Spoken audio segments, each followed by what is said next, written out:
Hi friends, good morning. সকাল সকাল আমি রান্না টান্না শেষ করলাম। এই যে দেখো, আজ রান্নার মধ্যে আছে লতি করছি সর্ষা দিয়া। তো অনেকে লতি সর্ষা দিয়ে খাইতে ভালো হয় না, তো আমি আজকে কইরা দেখলাম কেমন লাগে। এই যে কারকল ভাজা করলাম, তারপরে এদিকে তো লেবু কেটে রাখলাম, তারপরে করলাম আমি পাট পাতার বড়া।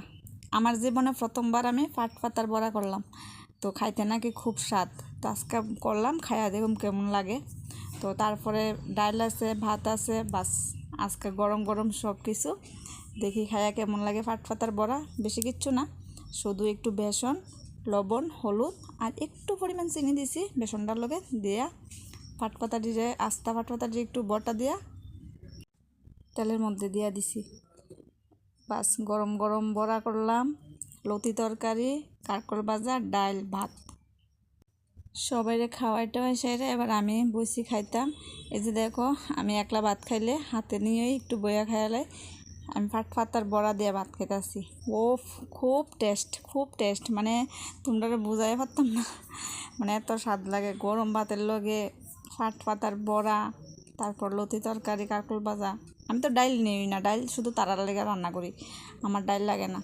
অনেকে মাছ মাংস ডিম ছাড়া খাইতে পারে না, যদি গরম ভাতের লগে এমন খাবার হয় তাহলে মানুষে মাছ মাংস আর চাইতো না। তো আমার খুব ভালোই লাগে। আর ফাট পাতারে না অনেকে, যেমন আমরা গ্রামের ভাষা অনেকে নাইল্লা পাতা কয়, যেমন আমরাও শুনতাম আগে নাইল্লা পাতা। তো ওখানে যেহেতু সবাই তো নাইল্লা পাতা করলে চিনতো না, তো ফাট পাতাই কইলাম আর কি, যাতে সবাই চিনে।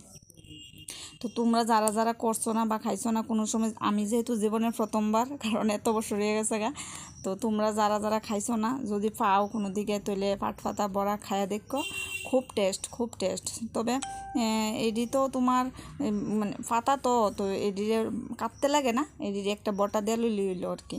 বেশি কিছু পরিশ্রম তো নাই, দেখছই বেসন চুবা দিয়া বাস গরম গরম ভাজা আর ভাত হইলে আর কিচ্ছু লাগে না।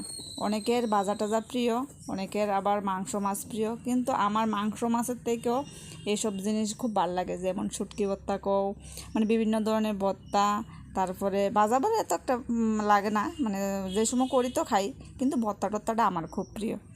তো যারা যারা কইরা খাইছো জানাইও কেমন লাগে, আর যারা যারা খাইছো না তারা কইরা খাইও, খাই আমার একটা কমেন্ট করো।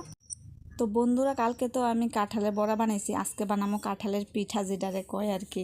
তো দেখো, আমি কলা পাতার মধ্যে যে মাখাটা ছিল মাখাটারে রেখা দিয়েছি, ময়দা, তারপরে অনেকে সুজি দিলে সুজি, আমি নারকেল কুড়া টুড়া দিয়ে মাখা দিয়েছি, আজকে একটু চিনিও দিয়েছি সঙ্গে দিয়া। কালকের মতো সেম প্রসেস, শুধু এই যে কালকারটা তেলও ছাড়ছে, আজকারটা শুধু কলা পাতাটা ভালো করে ধুইয়া মুচ্চা কলা পাতার মধ্যে দিয়া তাওয়ার মধ্যে দিয়া করুম। তাওয়ার মধ্যে দিয়া আমি আঁচটা কমাইয়া চুলার অনেকক্ষণ ঢেকে রাখছি, প্রায় 10-15 মিনিট। তো চুলার যে আস্তে আস্তে যে হিটটা উঠছে, এটা তুই মানে ঢাকা অবস্থায় এটা সিদ্ধ হয়েছে, পাতাটা একটু পুরা পুরা হয়েছে, পাতাটা পুরা পিঠাটার গায়ে একটু পুরা পুরা লাগে, একটা খুব সুন্দর সেন্ট বাইরে, খাইতে খুব মজা লাগে। এটা তাল দিয়েও করেন যা, মানে তালের যেই প্রসেস কাঁঠালের সেই প্রসেস, খুব ভাল লাগে খাইতে।